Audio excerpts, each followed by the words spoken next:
Footy Club Chairman's Rob Chapman. He joins us now. Rob, thanks for your time. Good afternoon, fellas. Pretty windy. Oh, very windy. Hey, can I start here? You've just completed your 5th year as Crows chairman. Yes. How tough was it? Can you just sum it up in a few words? It was pretty tough, pretty demanding, certainly on my time. But I suppose sometimes that's the role of the chairman. You've got to step up and put in some hard yards. We certainly did, with Stephen being suspended for 6 months. And spent a lot of time down the club that I didn't in the first 4. So, Look, I'm glad that's behind us. I know the club is a lot stronger, a lot better coordinated and better as a consequence of it. So I'd like to think that's behind us. We start our new journey now. Do you think Tippett Gate has impacted on the year far more than as a board you may have thought it would have, or that you're admitting to? I remember you've asked me this before about the players and did it affect performance, and I genuinely don't believe it did, and they were the answers I was getting from the coach and the leadership team. Look, it certainly affected the board and the management. You couldn't avoid it. It came up in every discussion. We tried to concentrate on, well, okay, that was the problem. What are the solutions, and how do we turn this around into an opportunity for us to build a better, stronger club? And as I said, that's what we spend our time on. I'm glad we've done it because, as I said, I think in terms of process, policy, product, service, we are stronger and better today. And now that Stephen's back, he's working on the 5-year plan to take us forward. Does it annoy you, and we get it all the time here, Chappie, that no matter what goes wrong with the Crows, Triggy cops it in the neck? Is that annoying you?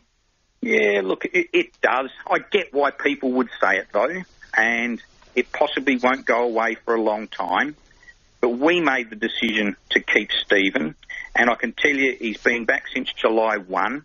He knows he has a debt to repay, and he is working night and day. He is hell-bent on repaying that faith that a lot of sponsors and a lot of members, and certainly the board, showed him. And having a CEO in place that's working like that can only be good for our club. Chappie, we've probably got to look back at the year that was before we look ahead at 2014 and what lies ahead for you. What's it going to look like at the end of the year on field? It just struggled to get out of sort of mediocrity, if that's the right term. Off field, what were the numbers like?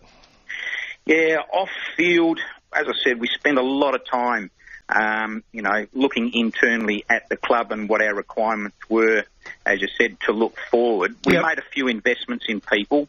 I heard Lee Matthews mention Nigel Smart, and of course Nigel went from the board into a chief operating officer role, which is so critical to our football club. We appointed Kate Berry as the general manager of people and culture down there, as well as some other investments. So we didn't budget to finish with a red number for this year, but we knew it was always going to be tight leading into Adelaide Oval. As I said, we wanted to spend or at least invest our money to make sure that transition works. So, look, I think we're going to end up, I haven't got the final numbers yet, but it'll probably be a bracketed red number, which I'm not happy about, but I know we've invested in the club, and I certainly know at the end of 2014 we'll be much better off and delivering a much different number to what we'll do this year. Will this be your first operating loss in the history of the Crows? I think it'll be the first cash loss for a long time, and as I said, I haven't got the final numbers there. It won't be a massive disappointment, and as I said, there's a lot of explanation and footnotes to it, as I said, because of the investments, and we'd rather make those hard calls and go over budget on them to ensure the strength and success of Adelaide Oval, which is what we've done. 6 or 7 figures, do you think, Rob? Oh, it definitely won't be 7, and it'll be low 6. Okay. The fixture, you'd have a couple of little look-sees at it. We know what Port are doing round 1 and round 2, and they got you-know-what, which you guys didn't. I hope you went bunter about that, Rob. Have you got any gems for us? Yeah, no, I think Triggy's got it, but he wouldn't tell me because he knew I was coming on radio, and he knows I'd tell you. Well, who are you playing round 1? Give us that. Surely you know that. No, I'm dead serious. Okay. Look, I was well documented. We lost the fight to host the first showdown. That'll be round 2, Saturday, March 29th. That's right. So we're looking forward to that. I think the draw is out at the end of this month, or at least the draft of that. So Triggy should have it for your show next week. Did you push hard for Easter? Chappie, if you can mention that one. I mean, I know we've spoken a bit about where you wanted your Easter fixture, and Good Friday seemed to be the night, or... We did, and there were a few clubs that pushed for Good Friday, which was, seems to take a different tack this year from previous years where it was almost sacrosanct. Yeah. But, we pushed hard for Anzac Day, and I don't think we're going to get any satisfaction there. That said... Stephen has worked hard with Simon Lethlean that does the draft, and but let's just wait and see what happens next week. Gee, I hope you get a couple of wins at least. We'll get a couple of wins. Good on you then. Okay, what sort of nick is your membership in? I know the club's been really buoyant about what they're taking to Adelaide Oval and what Adelaide Oval and the opportunities there provide for your supporters and your sponsors and your corporates. I believe those numbers are pretty good. Yeah, look, I can't wait to get there, and our membership obviously can't as well. I know we've comfortably surpassed the 50,000 mark, which is just fantastic. Gee. And we've only ever done that once before, to the best of my knowledge. It doesn't stop there, Bone. Nigel Smart, he sets himself some tasks, and he's got an audacious goal of 60,000 going into 2014. So. Gee. We're on track. We've sort of migrated all of our existing members across, and we had a little list there of people that indicated that they'd want to transfer with us. So we're busily contacting them and making them happy in new seats at Adelaide Oval. So we're surpassed 50,000 and on the way to 60.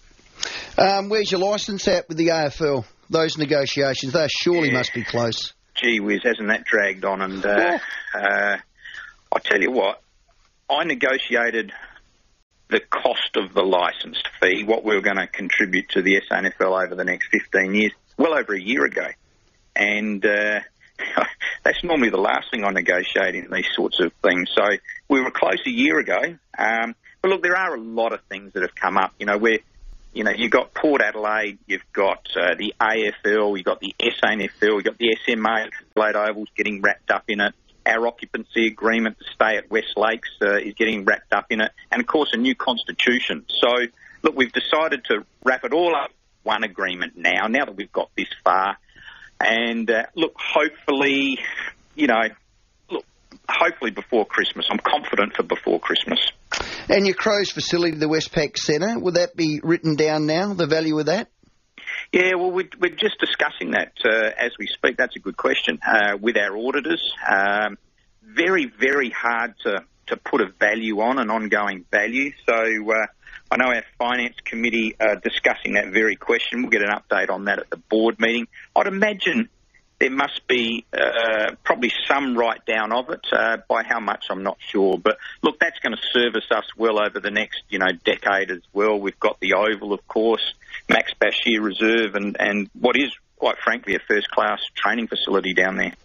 That's the commercial side of it, Rob Chapman. We thank you for your time. Adelaide Footy Club Chairman. Fantastic to give your time up. I know it's so damn busy at the moment. Let's move to the football side of it. We're not going to talk about trades because we get nobs on we speak about that. But Bernie Vince, gone. Yeah. Speaking of trades. I think we're not talking about specific trades, but Chappie, Bernie Vince, stalwart of the club favourite. I mean, you go over the Yorks like I do. Everyone loves him. He's gone. Yeah, I did have to check in with Timmy Vince last night to see whether he'd still buy me a beer in the Ventnor Christmas time. And look, he was very pragmatic, as am I. I sort of opened up the discussion. I love my football club. That's why we do what we do, and I hate this time of year. And the reality is there's probably 3, 4, 5 families in every club that are going through this. You look at Heath Shaw name at Collingwood, up to Sydney, GWS. Daisy Thomas, Collingwood favourite, going to Carlton. Eddie Betts to us. Podsley Adley from Geelong to us. There's many others. So Bernie fits into that category. We don't like it one bit. But look, the Players Association, they've argued for a long time about free agency. The AFL have introduced the laws. That's the status of the game today. That's what we've got to deal with. And David Noble and list management team under Andy Pays, that's their job. They've got to manage that list for tomorrow and the long term. So, look, as disappointing as it is personally, I know that they've made the right decision in this case. And Rob, in the end, as hard as it is for you, and it's probably just as hard, if not harder, for Bernie, it's still a win for everybody at the same time. I mean, you can't, as difficult as it is, you can't ignore the fact that everybody's sort of winning here. Oh, look, you can't. And sometimes, I was hesitant to say what's good for people because, it's very subjective. But, Bernie going over there, he sets himself up for 3, probably 4 years financially that we just weren't in a position to be able to negotiate with him today. And, getting out of the state, getting into, a new environment. I know he's already starting training and he's going to make an impact over there. He's going to be very, very good for them. So, look, I'd like to think it is a win for both parties. So it sounds like Bernie's management pushed the trade, and we had Justin Reid on saying exactly that, but it does also sound like the club, your club, didn't fight to keep him. Look, this time of year, Rowey, heaps of names get mentioned. Bernie was getting loosely mentioned, but the compensation other clubs were offering for him did not even tweak any interest from David or Andrew. So, but then Melbourne came along, and gee whiz, there was a big difference when they threw pick 23 on the table. And I suppose, when Nobe said to Triggy and I, he wouldn't be doing his job properly if we didn't entertain that thought. And so the negotiations commenced once that offer was on the table. When are negotiations going to commence with the coach? Yeah, well, we got a bit of while on that.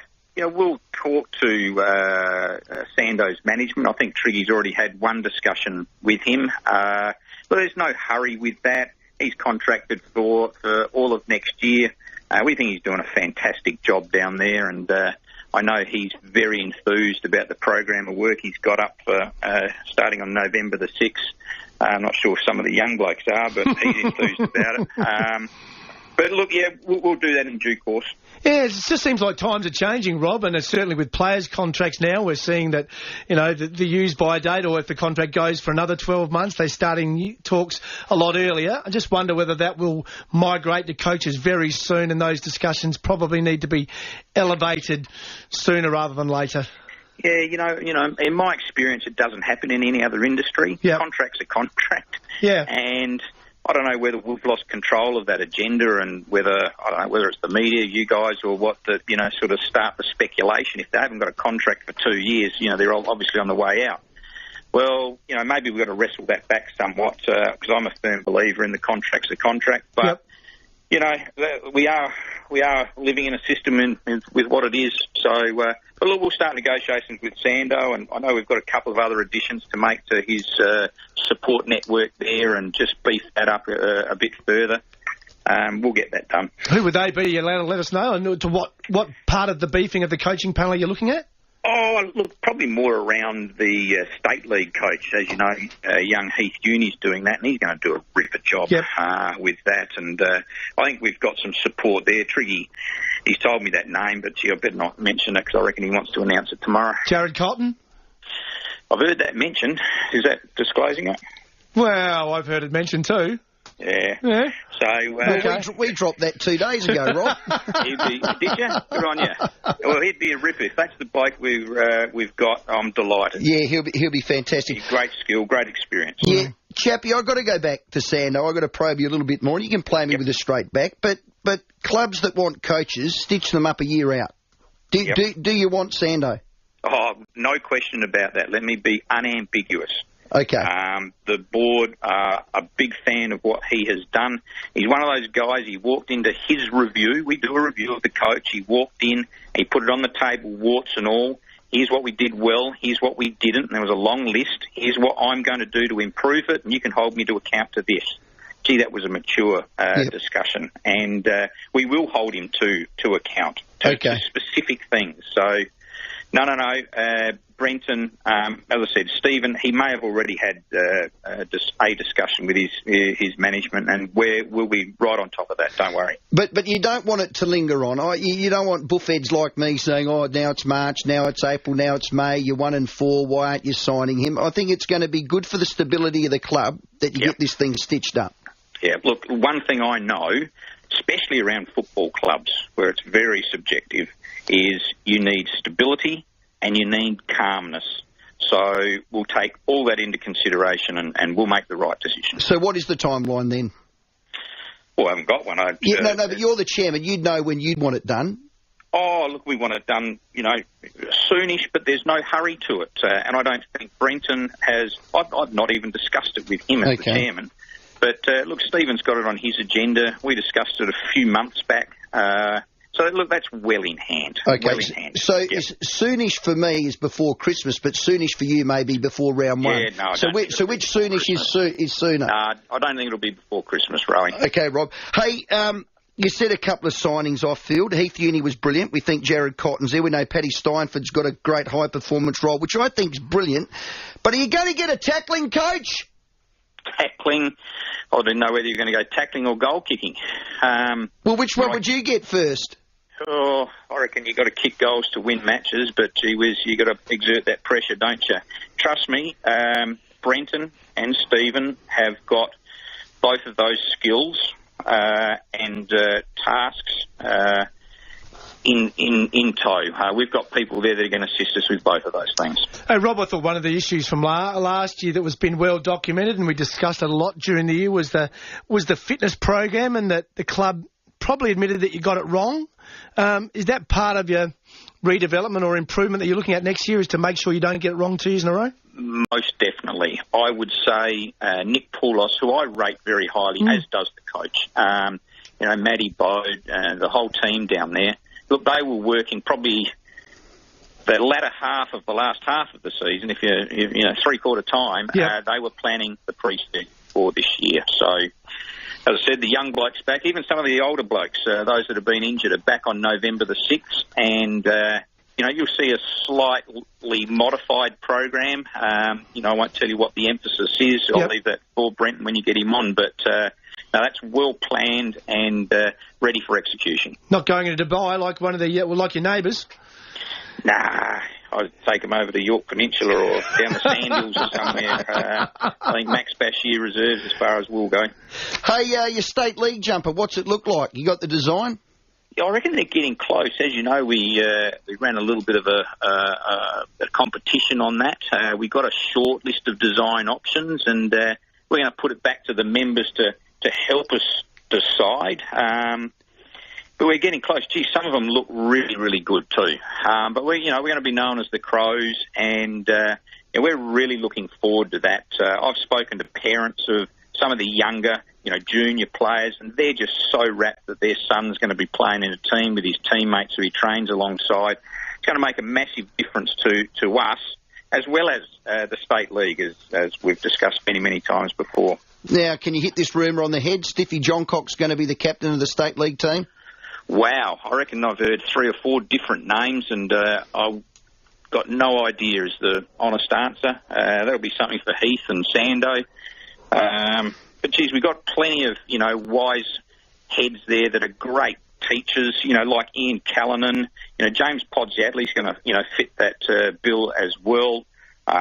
Stiffy Johncock, Graham, of course. So there's plenty of options there. We won't be short of options. And I just want to jump back. Sorry, Chappie, I know you're tied up and we've got to get going and let you go. And we thank you sincerely for your time. But if we go back to the fixture, I know that Triggy's all over it, but I did jump on the fact you said Good Friday could be on the cards.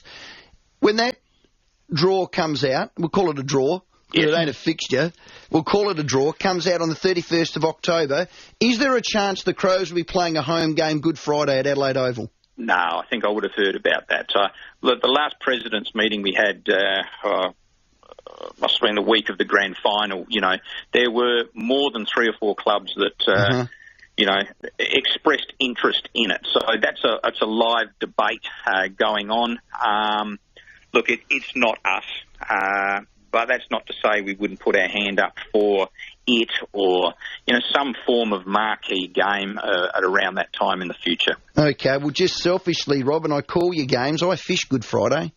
Yeah. Yeah. And a lot of us, a lot of Crows fans do, Rob. You may very well be one of them. I'm looking forward for a fish in January, that's for sure. Okay. You know where to find me. I will do. Yeah, look, that does, and it has over the years, hasn't it? Good Friday, you know, it's sacrosanct for a lot of people, and it has, you know, divided the debate, and up until very recently, the AFL have said no. But other codes are in that space now, and, you know, it would be foolish not to just, you know, discuss that and the merits of playing a game on Good Friday at some stage. Well, the marquee games next year is the first game at Adelaide Oval. Another marquee game would be Anzac Day because it's Friday night. You've missed out those two. Another marquee game would be Good Friday. There's no more marquee games, Rob. I have no doubt. Are you going to invent one? Well, every game has to be a marquee game. True. We're moving to a new home. We're going to turn this into a fortress. Yep. Adelaide Oval, it is going to be a great experience. Trust me, we're going to do some very, very different things, and you'll want to be part of it. Great chat, Good on you, Rob. Thanks for your time. No worries, fellas. Good luck. Well done. Adelaide Footy Club Chairman Rob Chapman in his 5th year.